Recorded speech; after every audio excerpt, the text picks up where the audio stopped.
Hello, I'm Peter Paye, author of several railway books, including one on the Buntingford Branch. I took interest in the Buntingford Line. I'd known it as a boy, and when closure came, I was closely involved as I worked in the divisional office at Liverpool Street. And I was lucky enough to travel on the last passenger train and on the last freight train. And a picture appears in the second edition of the Buntingford Branch with the crew of the last train, which I took at Buntingford after we'd been to the Shire of Persia for a liquid lunch. Tell me, Peter, how did you manage to get to travel on that very last train?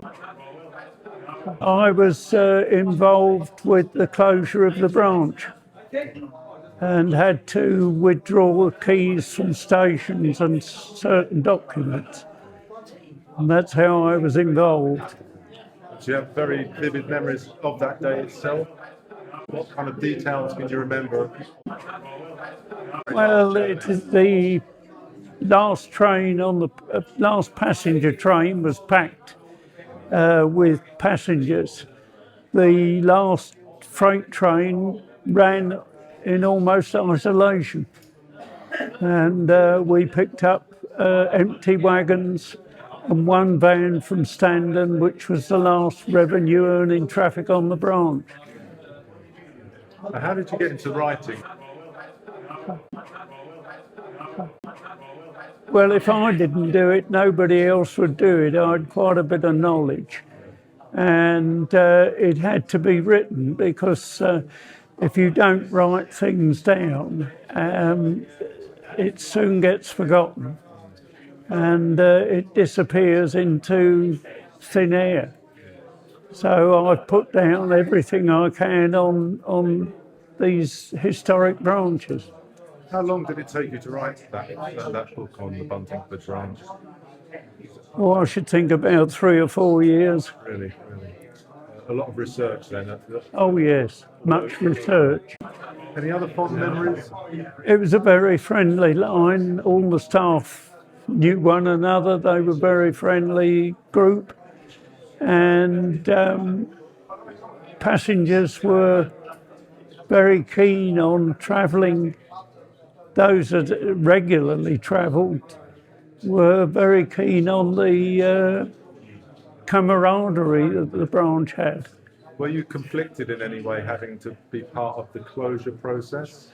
Not really. It was a bit of sadness, but this was all part and parcel of the beaching era. Peter, thank you very much. Okay.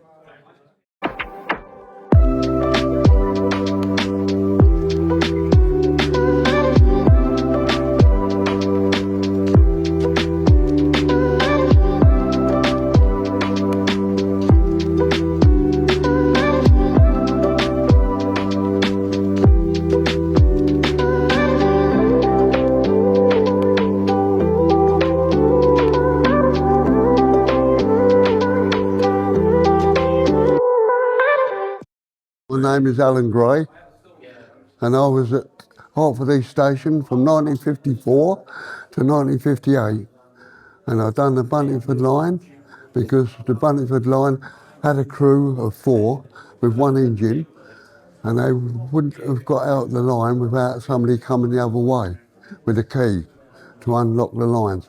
There was 2 stations with double platforms to be able to do that, which is Much Adam and Draffin. And they were big brass keys, and we wasn't allowed to leave without them. Standon had a little key in a pouch to open up the sidings to let us in when we done the goods train. Yeah. Wonderful times. Miss them terribly even to this day. I don't think there's many of us left now that were on there, but I was definitely a check fireman. I've done my pass cleaning in Hertford. I've done my past fireman's course in Stratford, tell me about the line then. So, The Buntingford Line. Well, I can tell you the stations. Mardox that I know, Whitford I know, Much Adam I know, Standard I know, Raffin I know, Westmill I didn't know. But there was somebody there where we used to whistle as we went under the bridge of the A10 to let him know we were coming, because he used to come from a house and lock the gates off the traffic. Remember that. And then we ended up at Buntingford, where we was trapped in there for about 3 hours before we could go back to get the key to take us back to St Margaret's. right, so were you dealing with goods? Yeah, I did the goods train. It was a start at 9:05 in the morning to let the last passenger train out to St Margaret's for the Liverpool line. And then when we had that key then, from them, we went into that section and we were trapped in there all day until they came back in the afternoon with a passenger. What kind of goods were you conveying? All sorts of goods, mainly coal. Coal, yeah, I remember that. And the locos themselves, what sort of locos were Locos were N7s. Yeah, there was LC1s at Harvard, but they were too big an engine because of a weight restriction on the bridge at Standard, the Standard River Rib. Yeah, yeah. Any particular notable events you can think of, animals on the line, that kind of No, nothing like that. No, I never had any snow problems. No, nothing. It was all pretty clear the time I was on there. I know I used to like the cup of tea off the signalman at Much Adam. Yeah. Talking of characters on the line, can you remember any Yeah, characters? there was the one station master at Rapping, very smart, and because the signalman at Much Adam were good, because we done quite a bit of work in the sidings there, you know. Did you leave the railways? 1958 I left, and I think it was about October, because I got a call up for national service in November. What are your thoughts about the exhibition today? No, lovely exhibition. Yeah, it's all there. It's marvellous. I'm just over the moon that somebody has been able to put that together, because there was a chap that used to have a reunion for all railway workers, whatever they did, in Hartford, in the pub there. But unfortunately, he died a few years ago, so nobody took it up any longer, you know. But my memories of the railway never go away. I can get on that engine now, and I can fire it and drive it, no problems. Because we had a motto there, because a lot of the old engine drivers had large bellies and they couldn't get in the motions to oil it, so we used to swap jobs. We would do that because we were nice and slim, and they would do our easy job. Yeah. Thanks very much for your time. Thank you.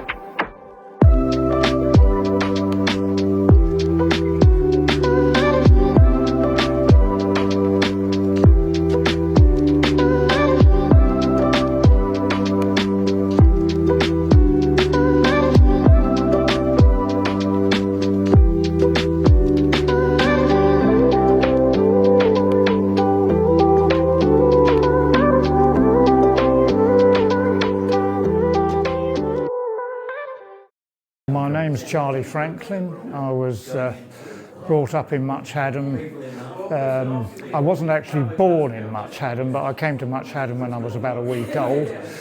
Parents lived in the bank house at the top of the high street, and we gradually moved to other houses down the high street, and quite often used to take the train from Haddam station to Liverpool Street. I don't have a particularly brilliant memory of it, but I certainly remember Haddam Station, the various other passengers who were regulars on the line, and very occasionally I used to go to Buntingford from Haddam, but I don't really remember anything about that journey at all. I suppose I would have been about 6 or 7 or something like that. But I certainly used the line up till not long before closure. I remember seeing Haddam Towers, because that was a building I was interested in, and you could always tell when the train was coming because you could see the plume of smoke through the trees from Haddam.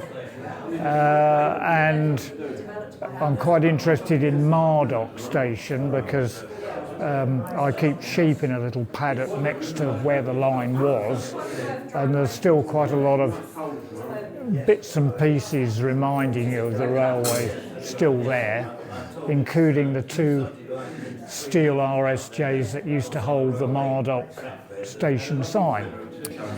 That's about all I remember now. I often go up Blackbridge Lane in Much Haddon where the old railway bridge is gradually rotting away, and I often wonder how long it will be before serious bits of it fall on top of somebody. I should imagine it might have to be removed soon. That's about all I can remember.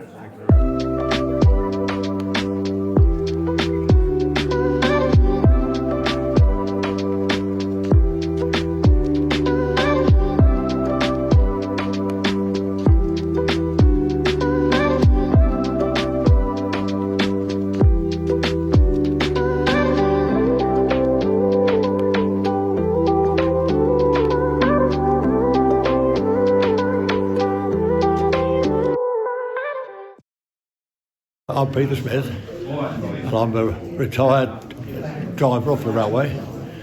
And as I said, when my family grew, I applied for a railway property, and they gave me Haddam Station because that was getting vandalised. But it was shut. Well, they were still doing freight on it when I actually moved out there. The freight trains were still running with those small engines. They were still running freight trains then to the end.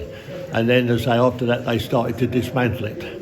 And as I said, that we were given the house to sort of stop me being vandalised, really speaking. Yeah. I used to travel back and forward to King's Cross from Haddam Station. So you said you were a driver. Where was East your Coast.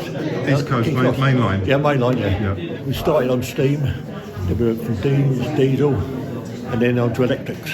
Okay. Right. So I've been right the whole gambit as far as today. Can you tell me, some of your recollections of Haddam Station itself? Just the fabric of the building and what it was like to actually live in. It was a lovely place. It was a lovely building, nice and quiet. Obviously, it was brilliant. It was far as you could tell, But as I said, and obviously the children loved it as far as that was concerned because they had free range there, no problem, Do you remember the very last train that passed through on the 17th of September, 65? Yes, it was one of the freight trains, as far as that was concerned. Yeah. I was also out there, you might have picked up out there when they were dismantling it.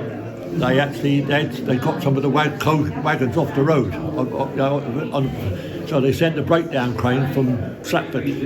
And so I was at home that day when they arrived there. So of course I got a picture of me holding my son on the platform. And of course when they started dismantling the box, the chap there said, "Do you want these?" So I said, "Yes, I'll have them both." I took them both. But I don't know who the lad was and where he was, but he used to come up there quite regularly, and he used to come up there really speaking. And of course, when I got hold of these signs, I said, "Do you want one of these?" And of course, his dad come up with his car, and away it went. So who he was and where it was, where it is now, I don't know. But that one hangs in my hallway at home there. How does it make you feel when you sort of look at some of the remains of the line? And did you feel great regret that it's ridiculous because this place here, they're building like there's no tomorrow, and yet there's no railway for it. This is the most stupid bit about it. And they were building then when we were living there. Obviously, this place was being built. Big Sainsbury's depot was opened up here. So they were building it. And to take the railway away was absolutely ridiculous. They had them. They're still building in Haddam and everywhere else. That's the stupid part about it. Yeah. Thank you, Peter.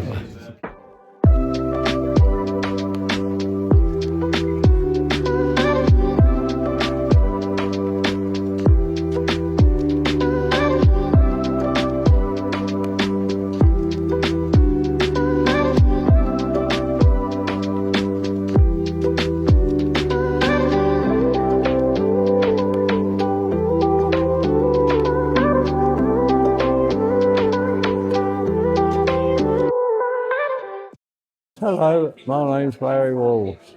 I started work on the railway in 1951. The railway at that time was in a very difficult position because so many men had got killed in the Second World War. There were so many vacancies that you were actually pushed from one job to another. I wanted to go to King's Cross, but was sent to Stratford.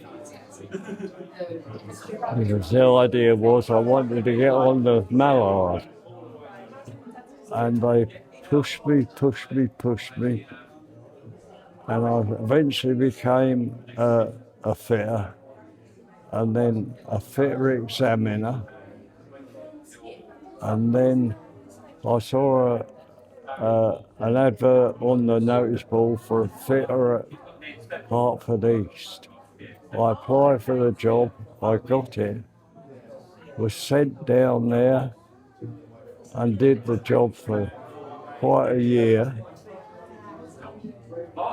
And then the man that was in charge of the depot was took away to do diesel training.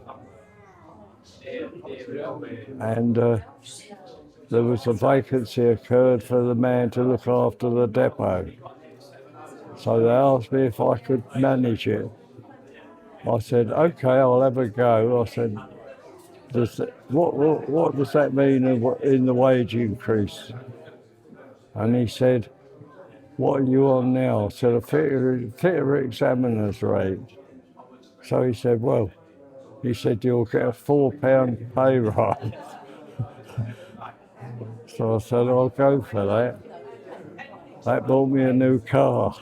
Hertford supplied the motive power for the Buntingford branch. And Stratford, being Stratford, were very crafty. When they closed the Midland Great Northern down, the 4MT 260 LMS 260s came down the Stratford end block, a lot of them. One morning I come into work, I had 3 of the blooming things stuck on my shed. Stratford men had got down there and said, I'm not taking that back because I'm failing it. Well, they failed them with 6 silly things. I could fix them within 5 minutes. So I fixed them up. And I thought, what the hell am I going to do with them now? You couldn't put one down the Bunt branch. Well, you could have officially because they were RA4. And the Buntingford branch was RA5, which is the route availability. But I thought to myself, no way can I send one of them down to Buntingford.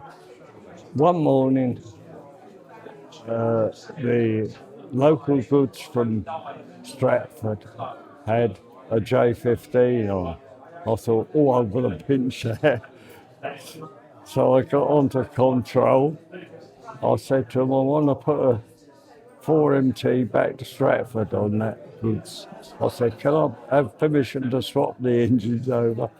They said, well, that's a good way of getting rid of them. And they let me do it. So then I had a J15, which I could put over the Buntingford branch because a J15 could go anywhere. And so that's what we did. Do you have any sort of strong recollections of some of the characters that you work with? Oh yes, I do. Well, Dick Hardy, who was in the shed master at Stratford, I think he was probably the man that had the dealings with it. And he sent down one morning and said, I'm closing Buntingford down. He said, you'll be getting the 3 drivers from Buntingford into your depot. So they came to my depot and I said to them, what routes do you sign? They said, we don't sign anything, only the Bunt branch. And when I heard that, I thought, well, you'll have to go route learning then. Because we covered Hertford East to Liverpool Street via the main line up to Liverpool Street. And then we also did the loop line. because that's where they was going to electrify and put the electric trains on. So I said, you'll have to learn that one as well. So the 3 drivers that come from Buntingford were of no use to me at all. I ran that depot until it closed, and it changed over to diesel and electric traction in 1960.